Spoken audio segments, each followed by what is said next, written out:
In the days when people multiplied, the city still gleamed with pale stone and soft gold, and shafts of light slipped through the clouds.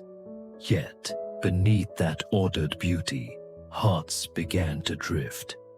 The Lord said, "My spirit shall not remain with man forever."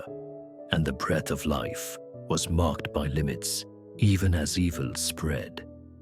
In those days, there were mighty men, celebrated and feared. The crowds lifted their eyes to strength on the high steps, but did not lift their souls to God.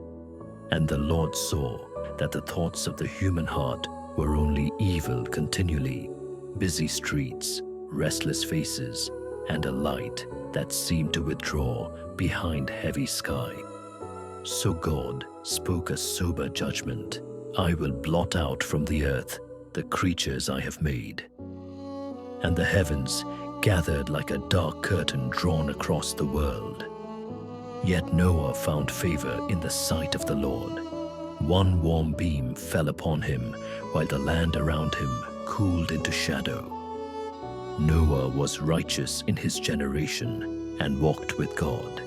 He stood with his household in quiet alignment, waiting for the word that would save. But the earth was corrupt before God and filled with violence. Pillars cracked, arches leaned, and the old order broke into dust.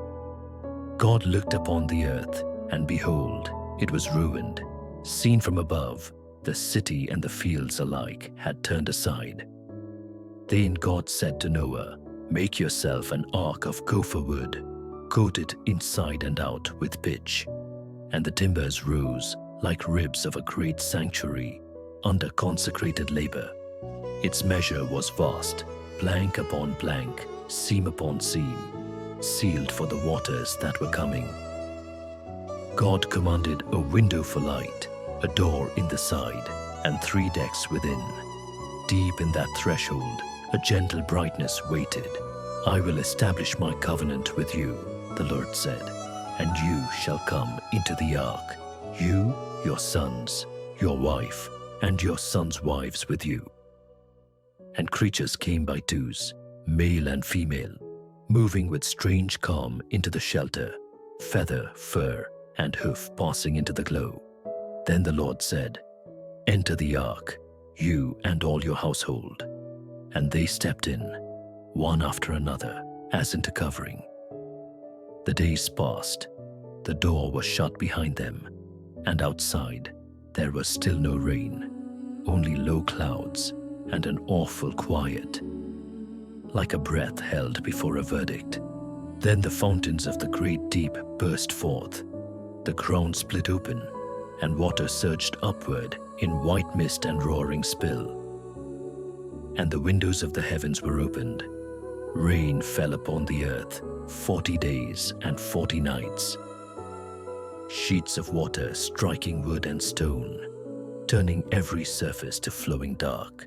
The waters increased and lifted the ark from the earth. Waves carried that vast vessel as the world's familiar foundations disappeared. The waters rose greatly, and even the mountains were covered. Sky and sea pressed together in a single cold expanse, and the ark drifted small yet steady within it. All that had the breath of life on dry land perished. There was no spectacle of death, only emptiness, broken remnants, and a distant city swallowed by haze. And the waters prevailed 150 days. Time itself felt like a long gray ocean, moving without haste. But God remembered Noah and all the beasts with him.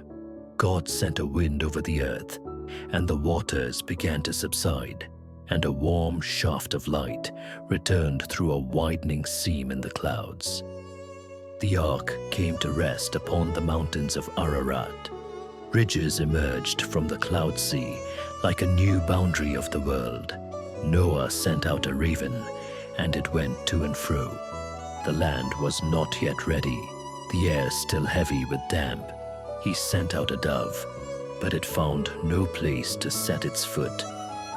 And it returned to him, Still waiting within the shelter, after 7 days, he sent the dove again, and it came back at evening with a freshly plucked olive leaf, a single green sign, quiet and sure that life had begun again. Noah removed the covering of the ark and looked, and behold, the surface of the ground was drying, mud fissuring, water lines retreating, a world being restored without fanfare. Then God said, "Go out from the ark, you and your household, and every living thing with you." And they descended the ramp into the light, creatures following in ordered streams. Noah built an altar to the Lord and offered burnt offerings. The Lord smelled the pleasing aroma and spoke of mercy, never again to curse the ground as before.